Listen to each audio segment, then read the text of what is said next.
4 University of Idaho students are found dead in the off-campus home, where 3 of the victims lived in Moscow, Idaho. They had been brutally stabbed to death. The victims are identified as Ethan Chapin, 20, of Conway, Washington; Madison Mogen, 21, of Coeur d'Alene, Idaho; Zaina Kernadal, 20, of Avondale, Arizona; and Kaylee Gonsalves, 21, of Rathdrum, Idaho. The Moscow Police Department issues a statement saying an edged weapon such as a knife was used in the killings. No murder weapon has been found. The Moscow Police Department holds a press conference about the murders. Police Chief James Fry says it was a targeted attack. "We do not have a suspect at this time, and that individual is still out there." The Larter County Coroner's Office reports the victims were likely asleep when they were stabbed with a large knife. Some even had defensive wounds.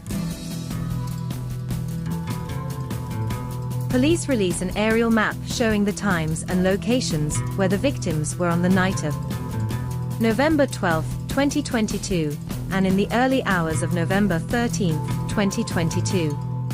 Kaylee Gonsalves and Madison Mogen were at the Corner Club between 10 p.m.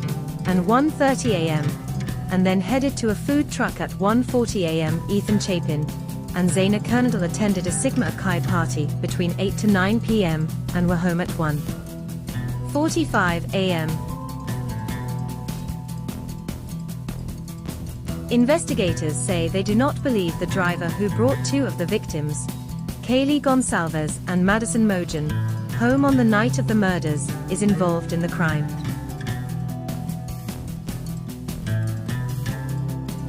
Detectives say they do not believe the surviving roommates or friends visiting the house at the time of the murders are involved. Investigators looked extensively at information received about one of the victims, Kaylee Gonsalves, having a stalker.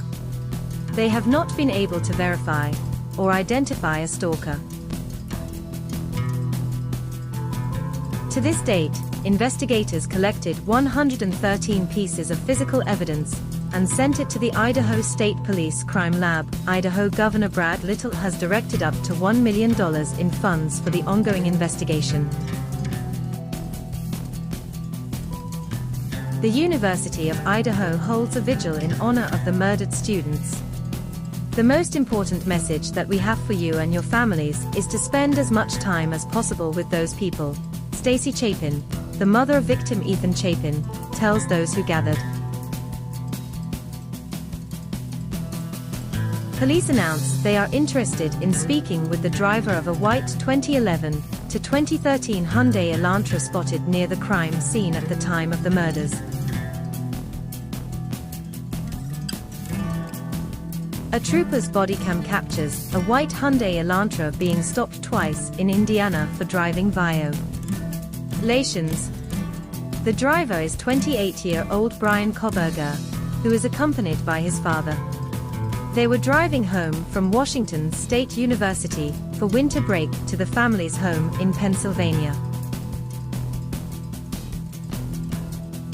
Surveillance footage emerges of victims, Kaylee Gonsalves and Madison Mogen, hours before the killings, walking through downtown discussing a man named Adam.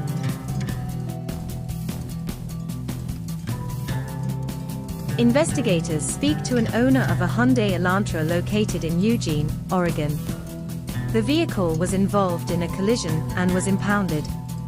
The owner is believed to not have any connection to Moscow, Idaho. It is reported that an FBI team surveils Adam, the man whom 2 of the victims discussed the night they were murdered, for a few days. Police announced Brian Koberger's arrest in Albrightsville, Pennsylvania. For the murders of the University of Idaho students, he is being charged with burglary and 4 counts of first-degree murder. Koberger was a PhD student at Washington State University. which is located roughly 8 miles from the murder scene in Moscow, Idaho. Law enforcement say they were able to use forensic analysis to connect Koberger to the crime scene. Bruin Koberger is brought to Idaho. The judge issues a gag order, which prohibits officials and others involved in the case from speaking about it. Public officials release an affidavit in the case against Brian Koberger. Among the findings, a witness claims she saw a figure of 5 feet 10 inches or taller, male, not very muscular, dressed in black clothing and a mask on the night of the murders. She said the masked figure walked toward the black sliding glass door, and she locked herself in her room. The DNA found on the button snap of a leather knife sheath at the crime scene appears to be a strong match with the DNA found in the trash at the Koberger family residence in Albrightsville, Pennsylvania. Investigators believe the homicides occurred between 4 a.m. and 4:25 a.m. Koberger applied for an internship with the Pullman Police Department, and in his application essay he said he had an interest in assisting in rural law enforcement agencies with hose to better collect and analyze technological data. Investigators checked the movements of Koberger's phone, and it stops reporting a signal at 2:47 a.m. and appears to turn back on at 4:48 a.m. This means the phone may have been in area without cell coverage, or the phone was turned off.